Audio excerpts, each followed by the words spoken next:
The big problem with other powered improvements is that they use specialists, which aren't really plentiful. I really need that extra power to get some big city boost, which if focused can boost research output the educational levels to everybody. Welcome. This is the Millennia, the new one to spot on. My culture power will activate in 2 turns, so I need to start thinking about how to use it. I will probably create another town in one of my more advanced regions, but it might be also worth it call for an instantaneous trust, forcing rivals, Germany and Brazil, to stop fighting me. This will mean precious resources can be redirected to development instead of creating more land ships. In the meantime, I plan to use some military points to reinforce my armies and some art to spawn another artist and get him to the master status. This will allow me to complete the great master's tradition and then improve my nation's social fabric. I might also invest government power into another settler, although there is precision life, free space left in the world to place a vassal that can thrive. Millennia is developed by CPROM Games and published by the Paradox Interactive, while I play the PC version. And this is a strategy game inspired by the real-world history, but willing to deviate from it in interesting ways. Players control nations like Japan, France, or Greece, or Germany, but they are little more than a small bonus and style. All start off with a city in their capital region, and few units and aim to dominate the world. Players will create their own stories while navigating throughout the history. Millennia puts a unique spin on progression, featuring a host of alternative ages that are activated based on gamer behavior and choices. It takes some efforts to access to one centered on positive achievement, and it's pretty easy to slide in dangerous ages. The game is writing for everything from tech to building to units is mostly utilitarian. The encyclopedia is extensive and goes good job for explaining concepts. Millennia gameplay is familiar. Players move their unit on the map, create new buildings in their cities, place improvements on tiles to harvest and produce resources, conduct research, and interact diplomacy with other powers.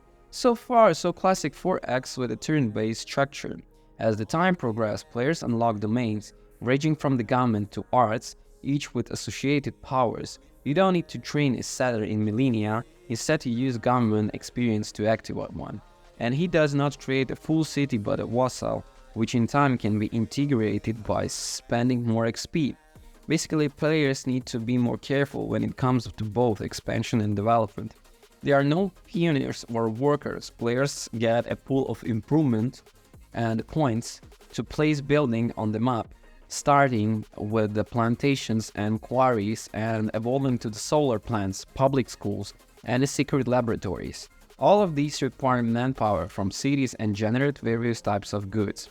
Ages are big strategic level innovation in Millennia. Players need to research several tech to push for the next.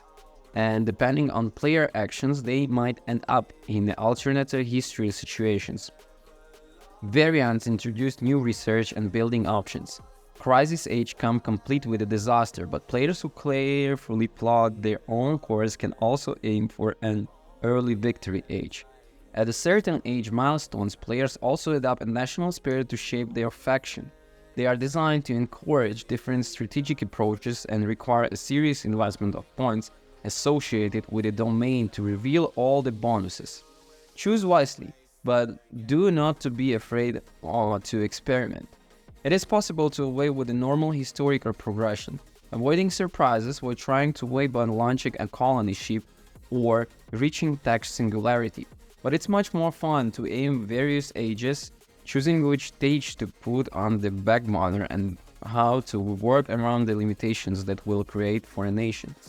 Millennia looks decent but stays close, which has come to the presentation to general heavily hitters. Players can zoom in, take closer look at their units, their cities, but they'll mostly spend their time zoomed out, checking out strategic situation and thinking how to react with big enemies and their big moves.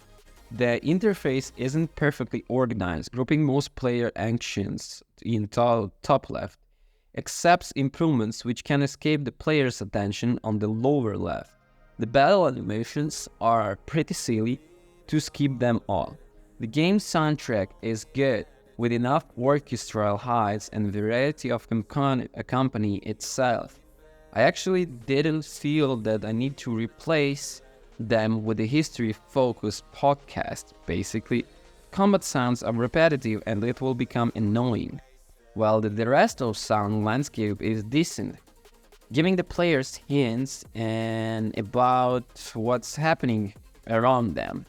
So in conclusion, what I can say is that Millennia is a good turn-based strategy experience that has the potential to become great after some updates and possibly expansions. The core idea of the alternate historical ages is engaging, but needs to be expanded on with more options and more interactions. The rest of the mechanics are familiar, but are just enough tweaks to keep turns interesting. Thank you for watching. Don't forget to comment and subscribe. Peace.